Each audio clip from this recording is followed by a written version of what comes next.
Study IQ IAS, आपका selection हमारा mission. पिछले कुछ महीनों से एक शब्द हम लोग बहुत चर्चा में सुन रहे हैं, उसको चेक पॉइंट के नाम से जाना जाता है। एक ऐसी स्ट्रेटेजिक जगह जिसके थ्रू कई जगह पर हमको कनेक्टिविटी मिल रही होती है। जैसे आप लोगों ने स्ट्रेट ऑफ हॉर्मुज के बारे में सुना होगा। Straight of Hormuz Persian gulf को गल्फ ऑफ ओमान से कनेक्ट करती है, या आप लोग ऐसा कह सकते हैं कि पर्शियन गल्फ को अरेबियन सी या इंडियन ओशन से कनेक्ट करती है। और उसके थ्रू ढेर सारा जो क्रूड ऑयल है, पेट्रोलियम, LNG, सारी गैसों का जो ट्रेड है यहाँ से हो रहा होता है। लेकिन ईरान वॉर के कारण उसको कंट्रोल में कर लिया ईरान ने और उस चौक पॉइंट को क्लोज कर दिया।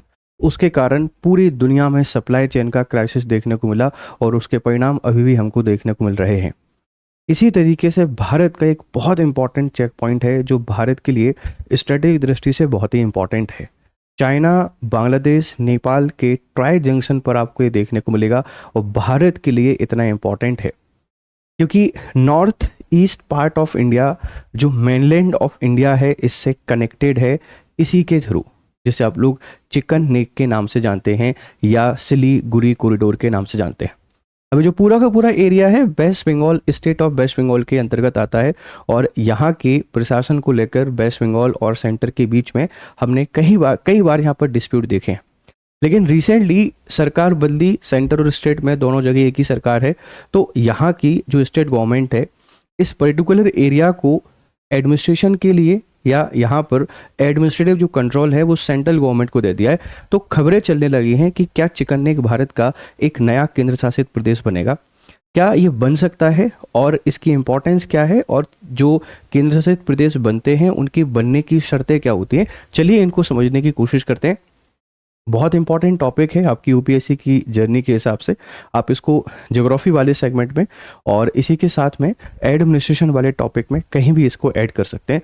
तो सबसे पहले समझते हैं कि चिकन नेक है कहाँ पर और अभी यहाँ पर अपडेट क्या हुई है, फिर जानने की कोशिश करेंगे कि यूटी बनता कैसे है और यूटी बनने के फ़ायदे आपको क्या देखने को मिलते हैं। ठीक है, तो चलिए समझते इस पूरी कहानी को। आपको दिखाई दे रहा होगा ये वाला हिस्सा जिसको आप लोग सिलीगुड़ी कॉरिडोर के नाम से जानते हैं, ये एक बहुत ही इंपॉर्टेंट है। इंपॉर्टेंट क्यों है ज़रा आप इसको समझने की कोशिश कीजिए। देखो, जैसे ये हमारा मेनलैंड है, इस मेनलैंड को मतलब जो पूरा हमारा इंडिया है इसको इस तरीके से जो नॉर्थ ईस्ट पार्ट है, उत्तर पूर्वी भारत है, इससे कनेक्ट कर रहा होता है और इसको कनेक्ट करने वाली जगह को आप लोग बेसिकली चिकन नेक के नाम से जानते हैं। चिकन नेक या आप इसी को कह देते हैं सिलीगुड़ी कॉरिडोर। और ये अब जो वेस्ट बंगाल स्टेट है इसके अंतर्गत आता था। यहाँ का जो एडमिनिस्ट्रेशन है अब सेंटर के पास चला गया है और सेंटर के पास चला गया है तो क्या ये यूटी बनेगा, एक सवाल सबके सामने आ रहा है।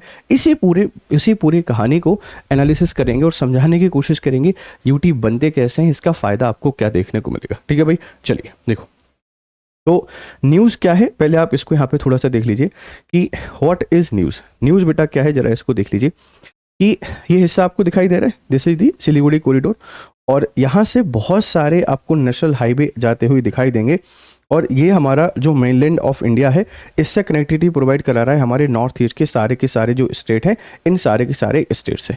तो अभी जो बदलाव है वो बदलाव क्या है, मुख्यमंत्री शुभेंदु अधिकारी के नेतृत्व में पश्चिम बंगाल सरकार द्वारा सिलीगुड़ी कॉरिडोर की 120 एकड़ भूमि और 7 महत्वपूर्ण राजमार्गों का केंद्र सरकार को हस्तांतरण, मतलब यहाँ की 120 एकड़ जो लैंड है और 7 इंपॉर्टेंट जो नेशनल हाईवेज हैं, इनकी पूरा का पूरा जो एडमिनिस्ट्रेशन है, इनके सारे के सारे ऑपरेशन जो हैं ये सेंट्रल गवर्नमेंट के हाथ में रहेंगे। यहाँ पे फोर्स डिप्लॉय करना है, यहाँ क्या एक्टिविटी करनी है, किस तरीके से बॉर्डर कंट्रोल करना है, अब ये सारी रिस्पॉन्सिबिलिटी सिर्फ और सिर्फ सेंट्रल गवर्नमेंट की होगी।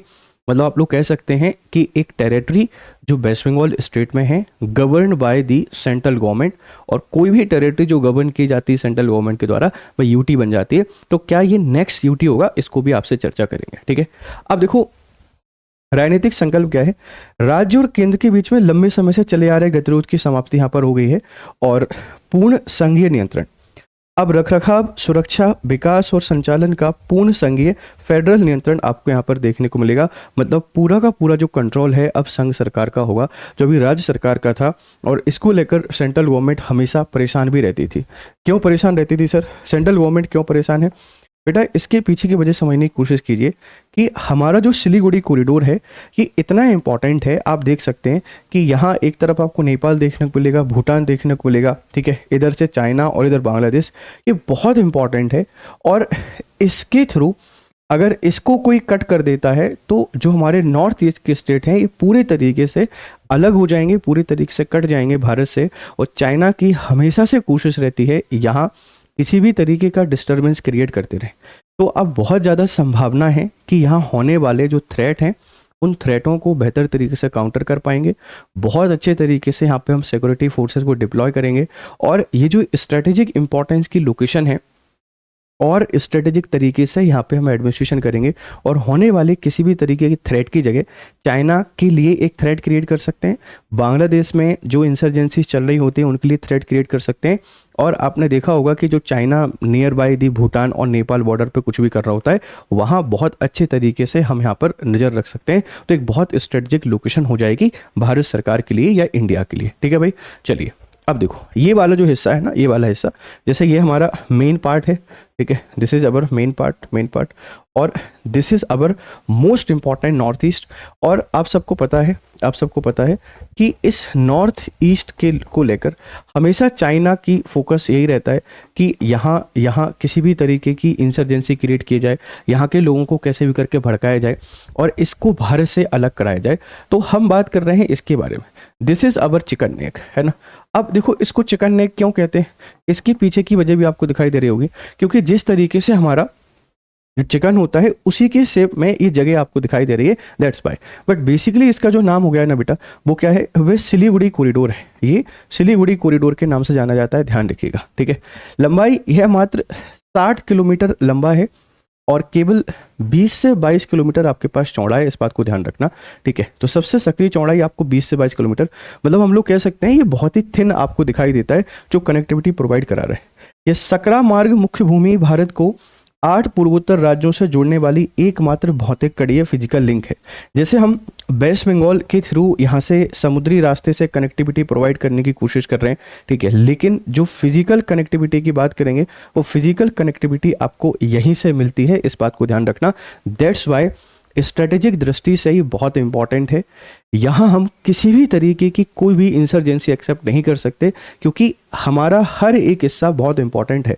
हम ऑलरेडी 1947 में 1962 में ऊपर वाला कुछ हिस्से के साथ कॉम्प्रोमाइज़ कर चुके हैं, अब कुछ भी कॉम्प्रोमाइज़ हम लोग नहीं कर पाएंगे क्योंकि बहुत इंपॉर्टेंट है भारत को ये समझना कि हम एक सॉवरेन स्टेट हैं और किसी दूसरे देश के द्वारा की गई हर हरकत का हमको जवाब बहुत मजबूती से देना है। तो यहाँ जो दिक्कतें आती थी ना, अब ये सॉल्व हो जाएंगी और अब ये सेंटर के पूरे कंट्रोल में है, सेंटर के कंट्रोल में है। तो सारा डेवलपमेंट, सारा रेगुलेशन इसमें कौन देगा, सेंट्रल गवर्नमेंट के द्वारा देखा जाएगा, ध्यान रखिएगा, ठीक है भाई। चलो अब देखो यहाँ भू राजनीतिक दबाव काफ़ी सारे हैं। कैसे भू राजनीतिक दबाव में, जरा आप इनको समझने की कोशिश कीजिए। जैसे देखो उत्तर की तरफ आपको भूटान देखने को मिलता है, यहाँ जो भूटान है इस भूटान सीमा मतलब यहाँ पर इंसर्जेंसी और यहाँ पर इंसर्जेंसी चाइना के थ्रू क्रिएट की जा सकती है। तो ये भी एक दिक्कत है। अगर आप पश्चिम में देखेंगे तो पश्चिम की साइड से नेपाल, और नेपाल में जिस तरीके से सत्ता परिवर्तन होता रहता है तो यहाँ से थ्रेट आना तो बहुत आसान चीज़ है। और दक्षिण में आपको बांग्लादेश, साउथ में बांग्लादेश, और बांग्लादेश कुछ ना कुछ एक्टिविटी करता रहता है। इसीलिए इस हिस्से की स्ट्रेटेजिक इंपॉर्टेंस भारत के लिए बहुत ज़्यादा है और हम इसको अपनी एक डिफेंस टेरिटरी के तौर पर डेवलप कर सकते हैं जहां हर तरीके की फोर्सेस अवेलेबल हो, हर एक सिक्योरिटी मेजर के वेपन अवेलेबल हो और मोस्ट सेंसिटिव प्लेस के तौर पर आप इसको आइडेंटिफाई कर सकते हैं। और चीन की अत्यधिक सन्निकृत चुंबी घाटी और डोकलाम पठार से खतरनाक निकटता। तो डोकलाम जो है, डोकलाम विवाद आपने देखा होगा, डोकलाम प्लेटू यहाँ से चाइना के बिल्कुल नज़दीक है, मतलब ये हर जगह से यहाँ पे थ्रेट क्रिएट हो सकता है। इसीलिए इस क्षेत्र को सेंट्रल गवर्नमेंट को सौंपना एक बहुत बड़ी स्ट्रेटजिक विन हो सकती है और भारत बहुत अच्छे तरीके से इसको मैनेज कर सकता है। साथ में बांग्लादेश में होने वाली हर एक इलीगल एक्टिविटी को आप यहाँ से चैलेंज कर सकते हैं, तो सीधा बांग्लादेश के लिए थ्रेट हो सकता है। डोकलाम के नियर बाई चाइना जो भी कर रहा है आप उसको यहाँ से सीधा काउंटर कर सकते हैं। नेपाल में कुछ भी हो रहा है आप उसको यहाँ से सीधा काउंटर कर सकते हैं। तो भारत का एक बहुत इंपॉर्टेंट डिफेंस हब के तौर पर डेवलप होगा चिकन नेक, ऐसा हम लोग यहाँ पर कह सकते हैं, ध्यान रखिएगा, ठीक है भाई। सिर्फ एक सीमा नहीं है, 4 करोड़ लोगों की लाइफ लाइन भी है। महत्वपूर्ण सैन्य और रसद आपूर्ति यहीं से होती है। पूर्वोत्तर के 4 करोड़ नागरिकों के लिए एकमात्र आर्थिक प्रवेश द्वार है। हल्दिया बरौनी पाइपलाइन रिफाइनरी से पूर्वोत्तर तक पेट्रोलियम उत्पादों का प्रवाह यहाँ से होता है। तो ये सिर्फ और सिर्फ एक रास्ता नहीं है, ठीक है, ये सिर्फ और सिर्फ एक रास्ता नहीं है, ये लाइफ लाइन है। और लाइफ लाइन किसके लिए है? हमारा जो नॉर्थ ईस्ट है उस नॉर्थ ईस्ट के लिए, और इसीलिए यहाँ पे हम किसी भी तरीके का कॉम्प्रोमाइज़ नहीं बर्दाश्त कर सकते, ध्यान रखिएगा, ठीक है। अब देखो, सामरिक नियंत्रण का नया ढांचा, 7 राजमार्गों का विभाजन, NHAI ट्रंक और रसद मार्ग के लिए, NH-31 बिहार बंगाल सीमा से गुजरेगा, है ना, गंजूल तक, NH-3 फरक्का तक जो जाता है, NH-312 बसीरी हाट और बनगांव होते हुए 329 किलोमीटर भारत बांग्लादेश की सीमा पर फैला हुआ है। फिर यहाँ पर NH-10 आपको देखने को मिलेगा, हसमीरा जयगांव भूटानी सीमा, सिलीगुड़ी दार्जिलिंग पहाड़ी राजमार्ग और चगार बांदा बांग्लादेश सीमा। ये इतने सारे आपके राजमार्ग हैं, इनका कंट्रोल किसके पास है? केंद्र सरकार को यहाँ पर दे दिया है, और केंद्र सरकार ही ऑपरेट करेगी, यहाँ पे जो हमारी डिफेंस फोर्सेस हैं उनको डिप्लॉय करेगी, और पूरे तरीके से नियंत्रण अब केंद्र सरकार के हाथ में रहेगा। इस पूरे एरिया का ध्यान रखिएगा। लाल फीताशाही का अंत आपके पास हो चुका है। अवरोध, राज्य सरकार से मंजूरी के लिए बरसों से लंबित बुनियादी ढांचा परियोजनाएं पेंडिंग में पड़ी थी। यहाँ पे इंफ्रा को डेवलप करने के लिए स्टेट गवर्नमेंट के साथ कॉन्फ्लिक्ट चलते रहते थे, अब आपके पास दूर हो गए हैं। नई सरकार का साहसिक कैबिनेट निर्णय और भूमि का तत्काल हस्तांतरण, केंद्रीय एजेंसियों द्वारा राजमार्ग पर त्वरित चौड़ीकरण और सैन्य ग्रेड अपग्रेडेशन चौड़ा करेंगे, और सेना को भी यहाँ पर अपग्रेड करने पर फोकस करेंगे, ध्यान रखिएगा, ठीक है। अब सीमा के पास गृह मंत्रालय MHA को अतिरिक्त 600 एकड़ भूमि आवंटन कर दिया है, और BSF द्वारा अवैध घुसपैठ को रोकने के लिए स्मार्ट फेंसिंग के कार्य में तेजी यहाँ पर लाई जा रही है। तो सरकार बदलने से वेस्ट बंगाल से जो इलीगल माइग्रेशन होता था उसको रोकने का पूरा प्रयास भी यहाँ पर किया जा रहा है, ठीक है। तो अब वेस्ट बंगाल में जो माइग्रेशन या इलीगल माइग्रेशन होता है वो काफ़ी कम होगा। बांग्लादेश से होने वाले थ्रेट को हम लोग यहाँ से काउंटर कर पाएंगे, और ईस्टर्न जो हिस्सा है जहाँ पर इंसर्जेंसी या नक्सलिज्म काफ़ी बड़े लेवल पर फैल रहा था उसको रोकने में काफ़ी मदद यहाँ पर मिलेगी। तो एक इम्पॉर्टेंट इंटरनल सिक्योरिटी का आस्पेक्ट आपको यहाँ पर देखने को मिल जाएगा, ठीक है। अब एकीकरण का प्रभाव क्या होगा? सैन्य सुरक्षा, चेक पॉइंट का सीधा संघीय नियंत्रण और रसद श्रृंखलाओं की अचूक रक्षा हमको यहाँ पर देखने को मिलेगी, ठीक है। तो अब इसको भारत सरकार पूरे तरीके से डेवलप करेगी, और एक इंटीग्रेटेड अप्रोच के साथ ये डेवलप होगा। इससे कनेक्टिविटी बढ़ेगी, सुरक्षा बढ़ेगी, पीस को लेकर आएंगे, और स्ट्रेटेजिक विन भी हमको यहाँ पर देखने को मिल जाएगी। अब सवाल है किस चीज़ का? अब सवाल है कि क्या ये यूटी में आपके पास कन्वर्ट होगा।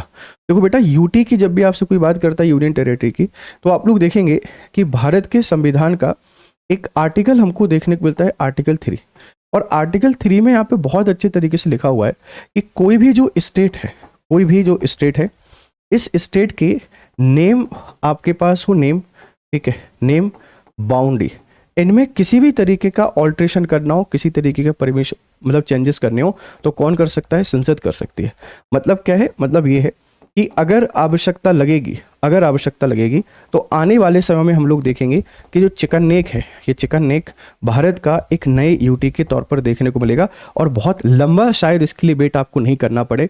आने वाले कुछ समय में ही ये अपग्रेडेशन आपको देखने को मिल जाएगा, क्योंकि स्ट्रेटेजिकली इसकी बहुत इंपॉर्टेंस है, और दोबारा ऐसा मौका शायद इनके पास नहीं होगा कि जहां राज्य सरकार विरोध करे इस चीज़ का। अब पॉसिबल है तो संसद इसको बना सकती है, एक यूटी के तौर पर हमको देखने को मिल सकता है। एक बहुत बड़ी अपडेट आपको देखने को मिलेगी भारत के एडमिनिस्ट्रेटिव पॉइंट ऑफ व्यू से।